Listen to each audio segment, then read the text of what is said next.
Здравейте!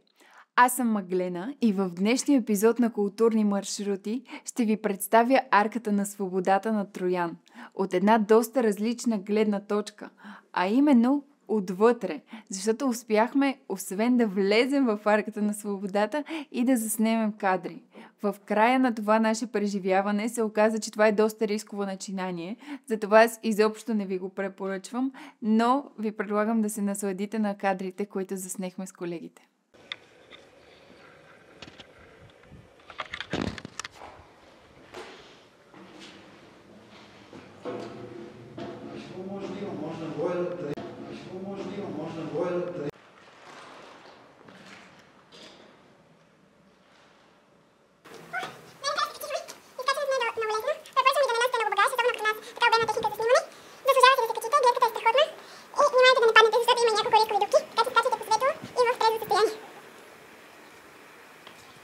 Най-накрая се качихме върху самия връх на арката на свободата.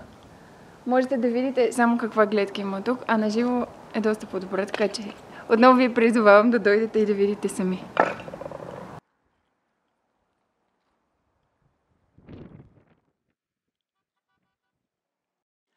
Паметникът Арка на свободата е разположен на връх гора Отепе, познат също като Беклемето. Арката представлява масивна структура от бетон, облицована с каменни плочи. Висока е цели 35 метра. Построена е през 1980 година. Архитект на паметника е академик Георги Стоилов, а скулптор Величко Минеков. Паметникът е посветен на освобождението на България.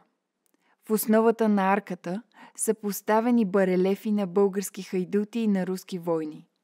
Те са посрещнати символично с хляб и сол от жени в български народни носии.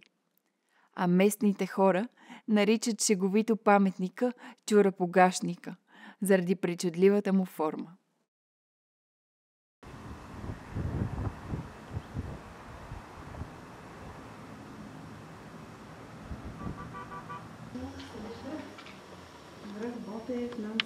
Очевидно тук е има и осветление. По-надолу видяхме и слънчевите панели, които са седяли тук, но по-настоящем всичко тъне в разруха, както можете сами да видите.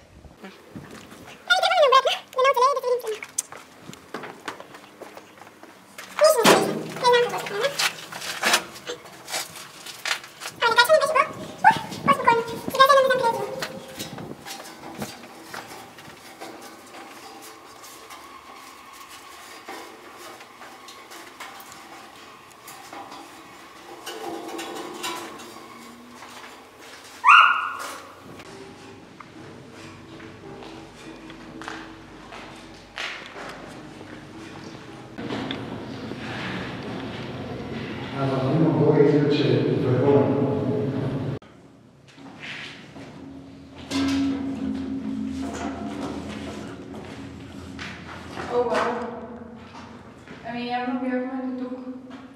Ще трябва да се върнем и да слезем от страната, от която се качихме.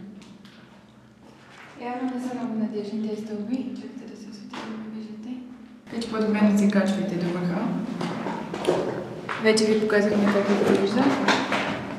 Така че внимавайте и по-време не стискате палци да се върнем.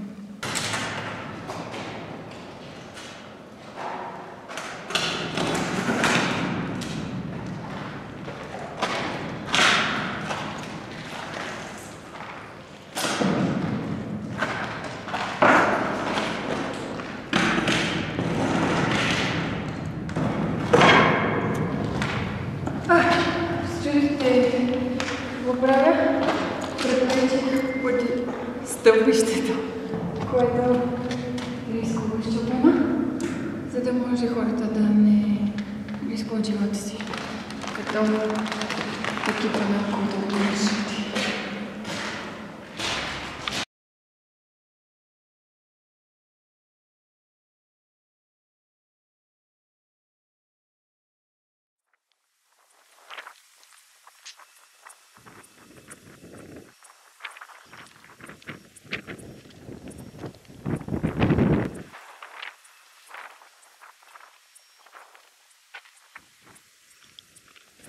Всеки ден сте тук?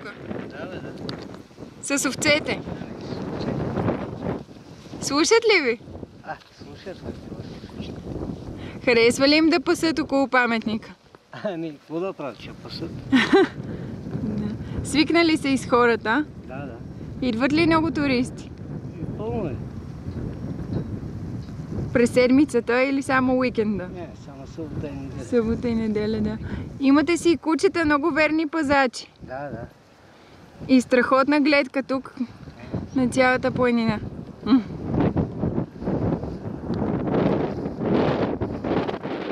Трябва ли да идват повече хора да гледат паметника според вас? Това не е мое мнение, всеки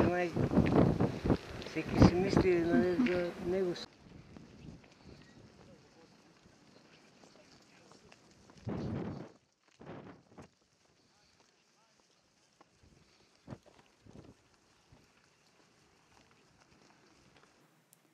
Когато по това време миналата година подбирахме темите за епизодите за тази година, аз си представях, че мой гост тук ще бъде именно академик Стоилов. За съжаление обаче, на 14 декември 2022 година той почина. Въпреки това, аз бих искала да ви разкажа малко повече за неговото дело. Роден е на 3 април 1929 година. Израства в една доста сложна обстановка, като участва във Втората световна война. След войната учи архитектура в Москва и градоустройство в Париж. Негов проект са построени сградата на Българското национално радио, паметникът на Бузлуджа, хотел Рила, монументът Майка България, за който ви разказах в предишния епизод, арката на свободата, за която ви разказвам в този, и много други. Също така, първият проект за метро в София е именно на Георги Стоилов. Сред засега нереализираните му проекти е този за небостъргач в Китай с височина 1800 метра, диаметър 30 метра, 200 асансьора и капацитет от 200 000 души. Георги Стоилов е бил кмет на София, министър на архитектурата и благоустройството, председател на Съюза на българските архитекти, председател на Международния съюз на архитектите и президент на Международната академия на архитектурата към ЮНЕСКО. Носител е на орден Стара планина.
Само да ви кажа, че оператора в този момент си рискува живота, за да имаме добри кадри за културни маршрути, така че мисля, че трябва да изгледате видеото поне два пъти.